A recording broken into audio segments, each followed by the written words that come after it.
The galaxy was vast, filled with millions of stars and uncountable worlds, but there were some mysteries even the greatest empires could not solve. One of those mysteries was the disappearance of the Draconian fleet. The Draconians were not a legend. They were once the terror of the galaxy, a warlike species with ships so large they looked like floating cities. For centuries, their fleet spread fear wherever it went. Entire planets surrendered without a fight when their war banners appeared in orbit. Alien archives still carried the name of Draconian admirals who brought death and destruction.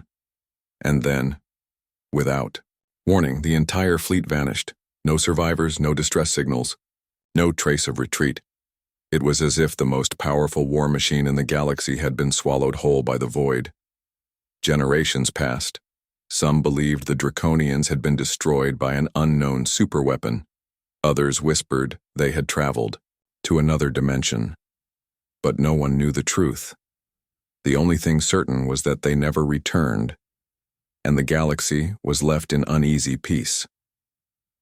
Kael'tor, the historian, among those who studied this mystery, was Kael'tor, a young historian of the Veyari race. The Veyari were tall, thin beings with gray-blue skin and glowing eyes, known for their love of knowledge. Kael'tor spent most of his life inside the Grand Archive of Altaris, where ancient records were stored. For years he had been obsessed with the question, what really happened to the Draconian fleet? One evening, while searching through damaged star maps from the era of the Draconian Wars, Kael'tor found something strange. A line of coordinates, half-burned, half-corrupted, but still readable. The location pointed toward a small, unremarkable system on the edge of the Orion arm of the galaxy. The system had a single yellow star. Its name in the archive was Sol. Kael'tor frowned. He checked other records. The system had once been visited by explorers long ago. The explorers mentioned a planet called Earth with a young primitive species, the humans. They were described as dangerous but insignificant, trapped on their homeworld, with no chance of surviving against the power of the stars. And yet, the coordinates matched. The Lost Fleet's last known path led straight toward Sol. The Council of Worlds. Kael'tor knew he could not keep this discovery to himself. He traveled to the Council of Worlds, the great assembly where dozens of species debated galactic affairs. Inside a shining hall filled with voices of hundreds of alien delegates, Kael'tor stood before the council with his findings. "Honored counselors," he began, his voice echoing in the chamber, "I bring evidence regarding the disappearance of the Draconian fleet. Their final course leads to the Sol system. There lies a world called Earth." At once the hall filled with murmurs. Impossible. Primitive world. Humans cannot destroy Draconians. The council speaker, a massive insectoid called Harkva, leaned forward. "Historian, you claim that the most powerful fleet in history was destroyed by a world of savages still learning to burn fuel in the sky?" Kael'tor shook his head. "I do not claim. I show evidence. The archives are clear. The fleet went there and never returned." Silence spread. Some laughed, some whispered in fear. Finally, the council decided. A mission would be sent. A small delegation of ships would travel to Sol, investigate Earth, and determine the truth. Kael'tor was chosen to join the mission, for he had brought the discovery. Journey to Sol. The delegation consisted of 5 ships, each from a different world. Kael'tor boarded the sleek silver cruiser of the Veyari, filled with curiosity and fear. The journey through hyperspace took weeks. During the long nights, Kael'tor studied everything he could about humans. He read ancient notes describing them as Deathworlders, a rare classification for species that evolved on extremely dangerous planets. Earth was filled with predators, harsh climates, diseases, and violent natural disasters. Such worlds usually killed off intelligent life before it could build civilizations. Yet somehow humans had survived and thrived. This alone made them unusual. But unusual was not the same as powerful. Could such a species truly defeat the Draconian fleet? Kael'tor doubted it, but his curiosity only grew. Finally, after long travel, the dark tunnel of hyperspace opened, and the yellow star Sol appeared before them. Its light was warm and calm, but Kael-Tor felt his skin grow cold. Something about this system carried weight, as if the star itself held secrets. First sight of Earth as the delegation approached, they saw Earth below them, a blue and green marble covered with oceans, forests, and clouds. At first glance it looked peaceful, almost fragile compared to the warlike fleets of the galaxy. But then, warnings flashed across the alien ships.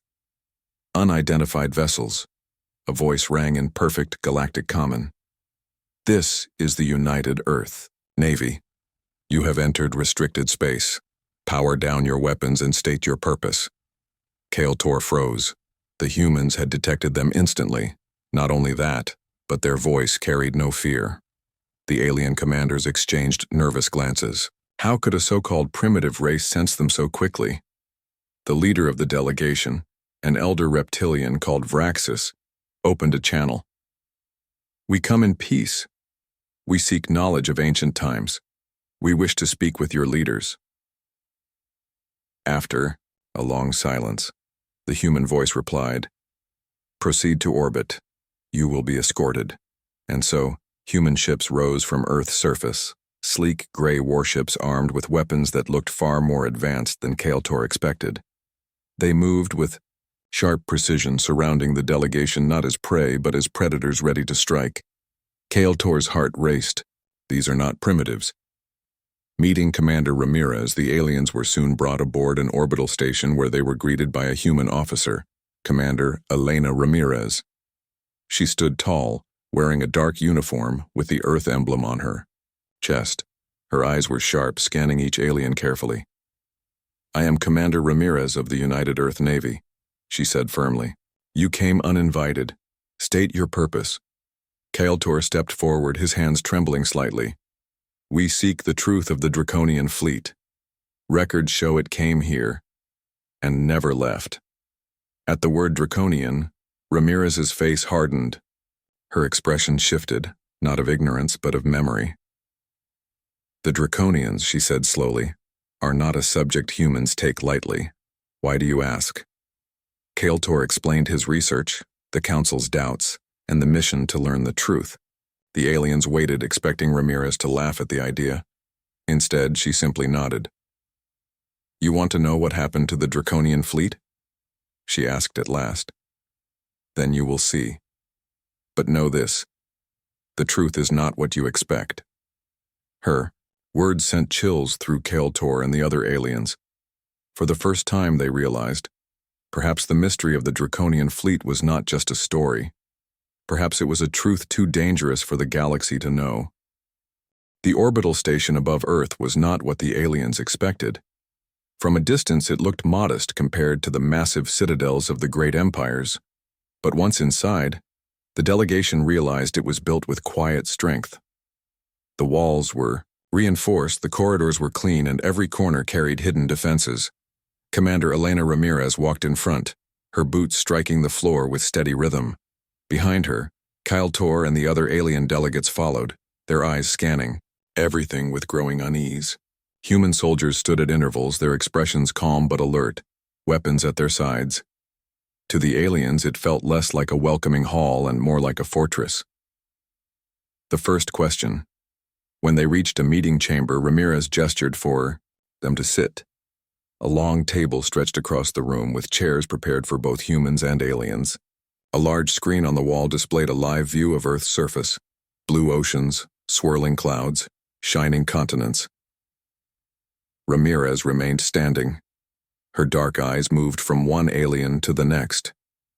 You crossed light years to come here, she said firmly. So let us begin. Why does the Council of Worlds care about the Draconians now, centuries after their disappearance? Vraxis, the reptilian elder, hissed low before answering. Because mysteries are dangerous. The Draconians were feared by all. If they still exist somewhere, the galaxy must be warned. And if they were destroyed, we must know by whom. Ramirez's lips pressed into a thin line. She did not answer. At once. Instead, she turned to Kael'tor. And you? You are the historian. Tell me why you searched for us. Kael'tor's voice shook slightly as he spoke. I found records. Coordinates that led to your system. It is clear the Draconian fleet came here. It is not clear what became of them. I must know the truth. The room fell silent. Every alien delegate leaned forward, waiting for the human commander's response. Ramirez looked at them for a long moment, then finally said, Very well. But understand this. The truth is not easy. It carries weight. Once you hear it, you cannot unhear it. Signs of power before telling them anything more, Ramirez chose to test them. She gestured to the screen on the wall. With a few touches, the view shifted from Earth's surface to orbit. Dozens of human warships appeared, moving in tight formations. They were smaller than the giant dreadnoughts of the Council races, but they moved with precision like predators, hunting in a pack. These are only patrol fleets, Ramirez said. Earth's true strength lies elsewhere. Do not think of us as defenseless. The aliens exchanged uneasy glances. They had expected rusting ships and clumsy designs from a world once considered primitive. Instead, they saw discipline, coordination, and confidence. Kael'tor whispered almost to himself. How did they advance so quickly? Ramirez heard him. Her eyes narrowed. Because we had no choice. The Archive of Silence. Later that day, the aliens were transported down to the planet itself. Their shuttle descended through the atmosphere, passing clouds that glowed gold in the sunlight. Below stretched vast cities, towers of steel and glass, highways alive with movement, and green parks spread among them. Kael'tor stared in disbelief. Earth was supposed to be a dangerous, chaotic world, yet here it stood, thriving, beautiful, alive. The shuttle landed in a restricted zone in Antarctica, where an enormous underground structure lay hidden beneath ice and rock. It was called the Archive of Silence. Ramirez led them down into its depths. Cold air brushed against their faces as heavy doors slid open, revealing halls filled with holograms, old records, and sealed containers. This place, Ramirez said, holds the truths we never shared with the galaxy. What you see here is for your eyes only. The aliens followed in silence, the weight of her words pressing down on them. First glimpse of the past, Ramirez activated a central console. A hologram flared to life, showing a star map. The Draconian fleet's path was traced in glowing red, moving across the galaxy like a fire consuming all in its way. The path ended at Sol. Then the hologram shifted, showing massive Draconian warships appearing above Earth centuries ago. Their dark hulls covered the sky like shadows of doom. Kael'tor's breath caught in his throat. This was not theory. This was record. The Draconians truly had come here. The aliens watched as smaller human ships scrambled to meet them, fragile by comparison, outnumbered, hopeless. Yet instead of surrendering, the humans fought. They rammed ships into Draconian hulls, detonated explosives inside their own cities to deny resources, and launched weapons the Council had never approved. Nuclear warheads, chemical fires, cyber attacks that burned through enemy systems. They were not primitive, Ramirez said quietly. They were desperate. That desperation is why we survived. The aliens were horrified. Their species avoided total war, preferring diplomacy or surrender when defeat seemed certain. But these humans had chosen something else, to burn their world if it meant victory. Kael'tor felt his hands tremble. He wanted answers, but the more he learned, the more uneasy he became. He whispered, "You destroyed your own lands." Just to stop them? Ramirez met his eyes, her voice cold. Yes, better to burn our home than to bow to them. The other aliens recoiled. To them, such thinking was madness. But Kael'tor saw something else in her eyes. A determination unlike anything he had seen before. Seeds of fear when they returned to their quarters, the alien delegates argued. "This is dangerous," hissed Vraxis. "If they could destroy the Draconians, they are a threat to all of us." "No," countered another delegate. "Perhaps they are a shield. They did what we could not." "They are death worlders," one whispered. They will turn on us as well. Kael'tor sat quietly, lost in thought. He had studied history his entire life, but nothing compared to seeing it with his own eyes. The Draconians, the monsters of galactic memory, had been defeated not by a superweapon, not by a great empire, but by Earth, and Earth had never told anyone. Ramirez's warning later, Ramirez met with Kael'tor alone. She studied him carefully as if trying to measure his heart. "You seek the truth," she said. "But truth is heavy. Do you understand why we hid our history from the galaxy?" Kael'tor shook his head. "Why? You could have earned respect, even fear. The council would have honored you." Her voice turned sharp. "Or they would have united against us. They fear what they cannot control. If they knew we erased the Draconians, they would see us not as survivors, but as a threat." Kael'tor realized she was right. The council races, bound by fear and jealousy, would never allow such a power to rise unchecked. Ramirez leaned closer. "Understand this, historian. We did not fight the Draconians for glory. We fought because they left us no choice. Humanity does not seek war, but when war comes, we finish it. Remember that before you decide what to tell your council." Her words echoed in Kael'tor's mind long after she left. The archive of silence was colder the deeper they went. Heavy steel doors opened one after another, each sealed with codes and armed guards. Kael'tor and the alien delegates followed Commander Ramirez into a chamber unlike any they had seen before. The walls were lined with old screens, broken weapons, fragments of armor, and holograms frozen in time. It felt less like a museum and more like a tomb, a place where memories of war had been buried.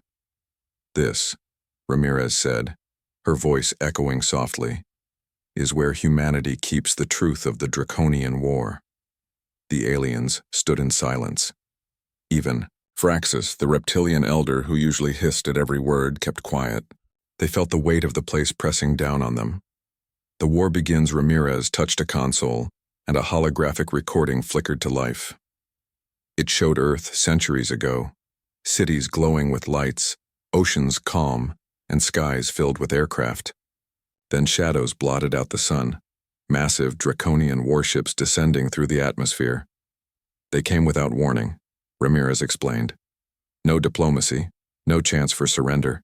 They came only to conquer." The aliens watched as Draconian dropships unleashed armies upon Earth's surface. Cities burned, forests turned to ash, oceans filled with smoke. Human defenses, small and outdated compared to galactic standards, broke within days. Yet the humans did not kneel. The recording showed civilians picking up weapons, engineers converting, factories into war machines, scientists turning satellites into improvised weapons. Nuclear warheads were launched not only at the invaders but at Earth's own lands, denying the Draconians resources. Kael'tor's eyes widened. "They destroyed their own world?" "Yes," Ramirez said quietly.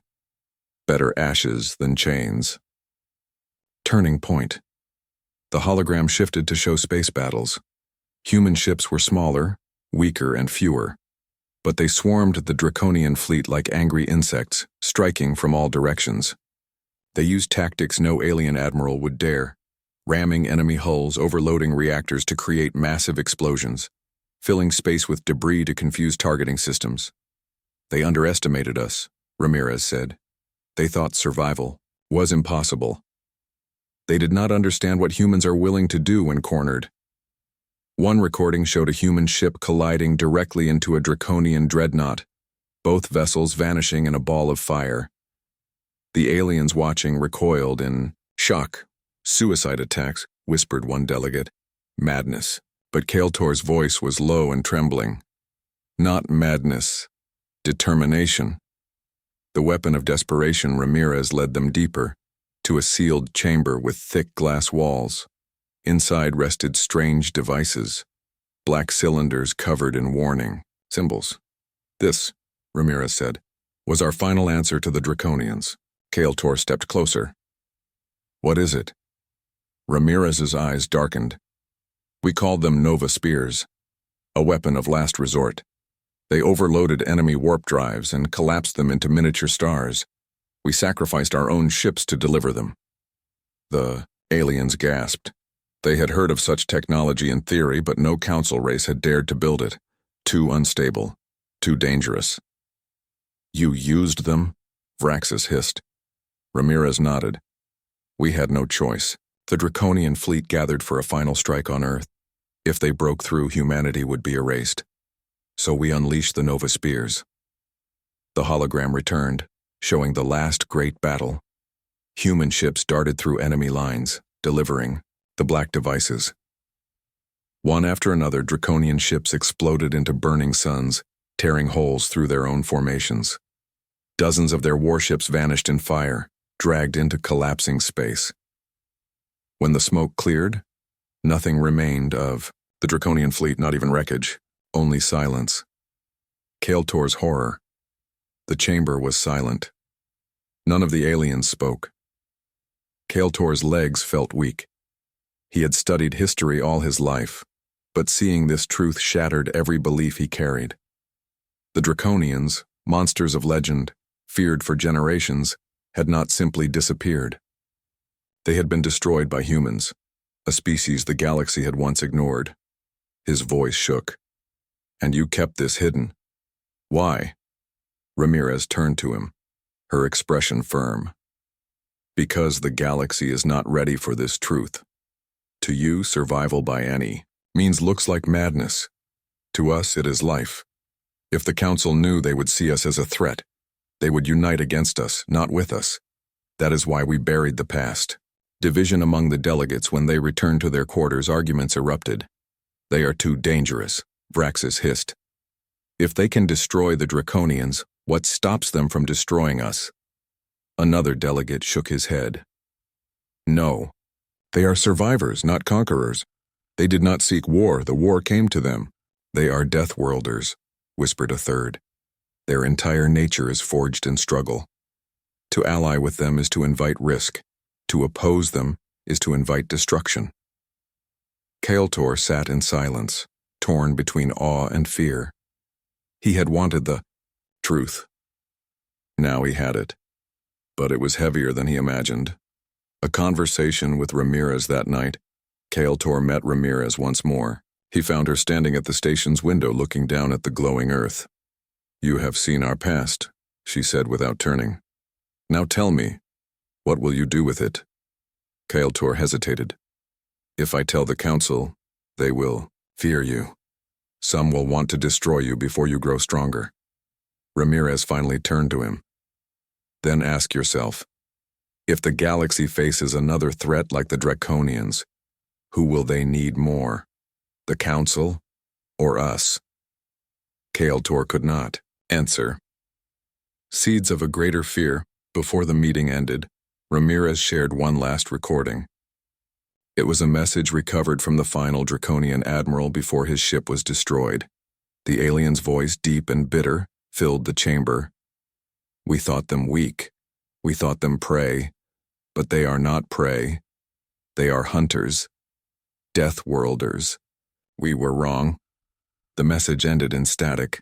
Kael'tor felt a chill run through him. If even the Draconians had feared humans in their last moments, then humanity was more than just another species. They were something else entirely. Ending of Part 3A's. Kael'tor lay awake in his quarters. He realized the truth could not be hidden, forever. The Council would demand answers. Some would call for Earth's destruction. Others would beg for its alliance. But one thing was clear. The galaxy would never see Earth the same way again. The Council of Worlds was never quiet. Its great chamber, a circle of seats rising like waves around a glowing center, was usually filled with the sounds of arguments, trade negotiations, or political deals. But on the day Kael'tor presented his report, silence ruled the chamber. Hundreds of alien delegates sat frozen as his words echoed. The Draconian fleet did not vanish by chance. They came to Earth, and there, they were destroyed. By humans. Shock in the chamber. The silence broke into chaos. Voices rose, overlapping in fear and anger. Impossible. They were primitives. No world could erase the Draconian fleet. If this is true, then humanity is a danger to us all. The Speaker of the Council, the insectoid HFY, struck the floor with his heavy staff until the echoes silenced the chamber. His many eyes glared at Tor. "Historian," HFY hissed. "Do you bring evidence, or only words?" Tor swallowed hard. "I bring both. I have seen Earth's records. I have seen the weapons, the battles, the truth with my own eyes.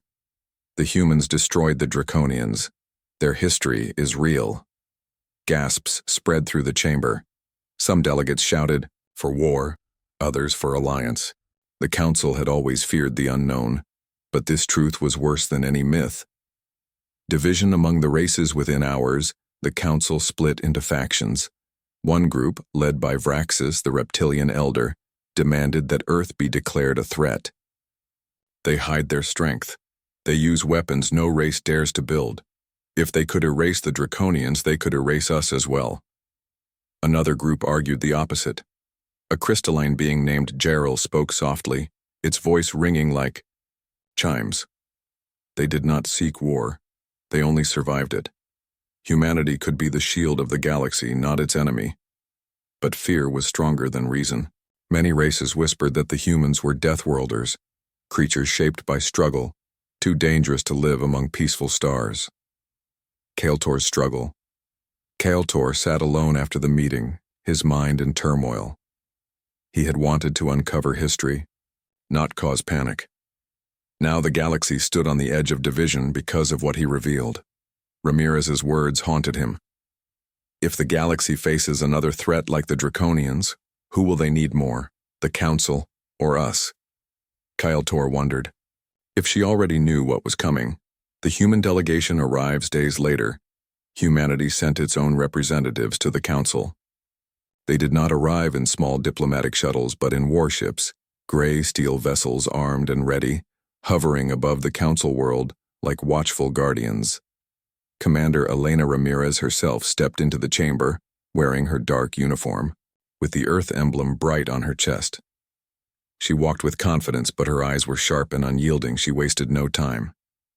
"You wanted the truth," she said. "Now you have it. The Draconians fell to humanity. And if you think that makes us a threat, then you misunderstand us. We do not seek conquest. We seek survival." Vraxis hissed loudly. "Survival? You destroyed an entire fleet. You built weapons no sane race would build." Ramirez turned to him with cold eyes. "And if we had not, the Draconians would have destroyed us and then turned their gaze to you. Do you think they would have stopped at Earth? No. Our war saved you all, though you never knew it." The chamber shook with voices. Some shouted agreement. Others called her a liar. Ramirez raised her hand. "Enough. You argue about whether we are a threat. But while you argue, something greater stirs beyond your borders.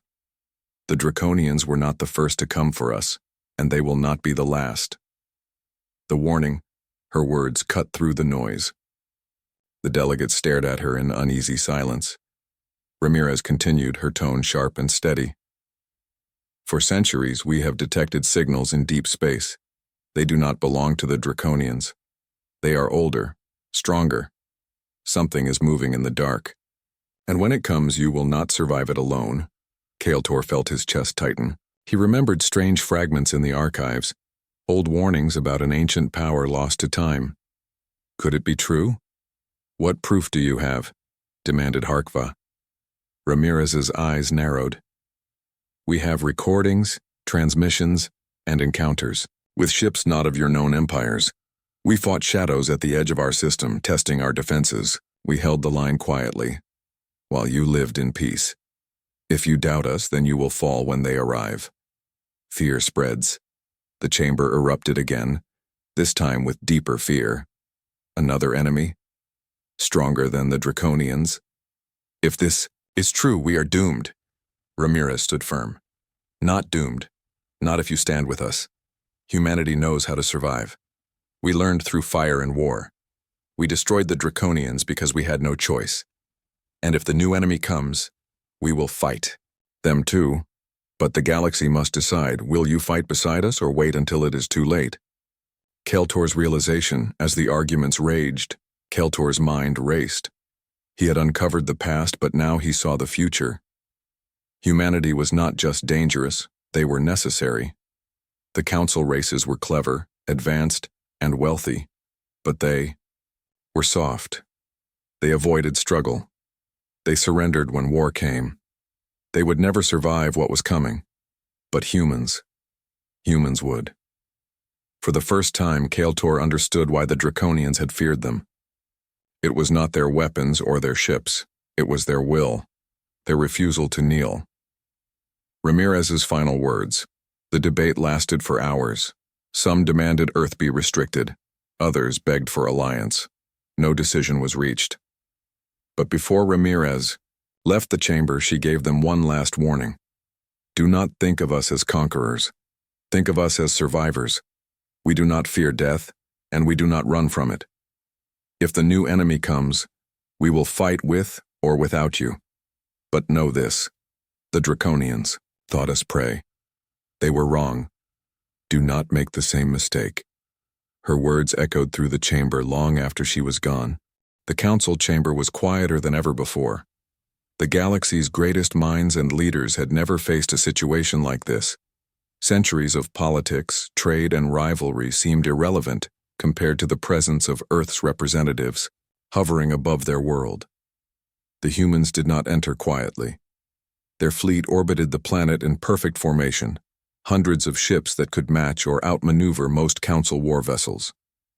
Commander Elena Ramirez stood on the flagship's bridge, her eyes scanning the stars with calm authority. She knew the council was afraid. She also knew they had no choice but to listen. The final council meeting, Keltor, standing among the delegates, could feel the tension thickening. Every race in the chamber whispered and murmured, fear, curiosity, and awe mixed together like storm clouds. Earth, Harkva hissed, you claim to have destroyed the Draconians. You claim to have fought a power we all feared, and now you warn of another. Why should we believe you? Why should we not see you as a threat? Ramirez's voice cut through the room. Because we survived, because we learned, and because we will survive again if we must. The Draconians thought they could conquer us. They were wrong. And the new threat, it will not wait for diplomacy or council debate. It will consume anyone unprepared. Keltor stepped forward, his voice trembling, slightly. I have seen the records. I have seen the battles. The humans did not destroy the Draconians for glory. They destroyed them because survival left no other choice. And if a greater enemy comes, the humans are the only species prepared to face. The chamber erupted with whispers and shocked murmurs. The debate arguments erupted once again. Some races demanded immediate restrictions on humanity, fearing their hidden strength. Others argued for alliance, realizing that Earth might be the only shield against the coming threat. Vraxis hissed loudly, baring his teeth. We cannot trust them. They hide their power. They are dangerous. Jaril, the crystalline delegate, countered softly. Dangerous, yes, but perhaps the only hope we have. If we reject them, the galaxy will fall. Keltor watched the debate and realized the truth. Fear alone could not dictate the galaxy's future. Wisdom must guide it, but wisdom was slow, and the galaxy had little time. Humanity's warning commander Ramirez activated a holographic projection. It showed deep space beyond the borders of known empires. Strange shadows moved between the stars, ships of unknown design, massive in size and seemingly alive with energy. These are not Draconians, Ramirez said, her tone firm. They are older, stronger, and unlike anything you have faced. They have already begun moving toward inhabited systems. If you do nothing, you will not survive. If you wait for us to act alone, you will fall. We do not lie. We do not exaggerate. You will need humans, whether you fear us or not. The chamber fell silent. Even the loudest voices stopped. Every delegate stared at the projection, imagining the destruction these unknown forces could bring. Keltor felt a chill. He knew Ramirez spoke the truth. Humanity had survived when others would have died. Now the galaxy depended on them. The choice after hours of debate, a decision was made. not by one voice but by a reluctant consensus. The Council would invite Earth to join the galactic defense, not as a subject, but as a key partner. It was a small victory, but for humans it was enough. They did not seek control, only the ability to protect themselves and the galaxy from what was coming. Kael'tor watched as Ramirez and her team returned to their fleet. The humans moved with confidence, their ships organized and ready for action. Vraxus approached Kael'tor, his expression unreadable. "You were right. They are not to be feared alone, they are to be respected." Kael'tor nodded. "And they are necessary." The hidden recording as the humans prepared to leave, a final surprise came. Kael'tor accessed a recording hidden deep in the archives, a message from the last Draconian admiral. His voice was trembling, filled with fear and disbelief. "We thought them weak, we thought them prey. But they are not prey. They are hunters, deathworlders. Our fleet is gone, and we were wrong. The galaxy must beware the humans. They do not forget. They do not surrender. They survive." The chamber fell into stunned silence as the recording ended. Kael'tor whispered, "The galaxy finally knows why they were feared, even by the strongest." Humanity's role in the galaxy. In the following weeks, humans worked with council races to prepare defenses. They shared tactics, strategies, and technology, but only enough to survive, never enough to dominate. Across the stars, whispers spread. Earth, once considered young and weak, had destroyed the Draconians and hidden the truth for centuries. Now it revealed itself not for glory, but for survival.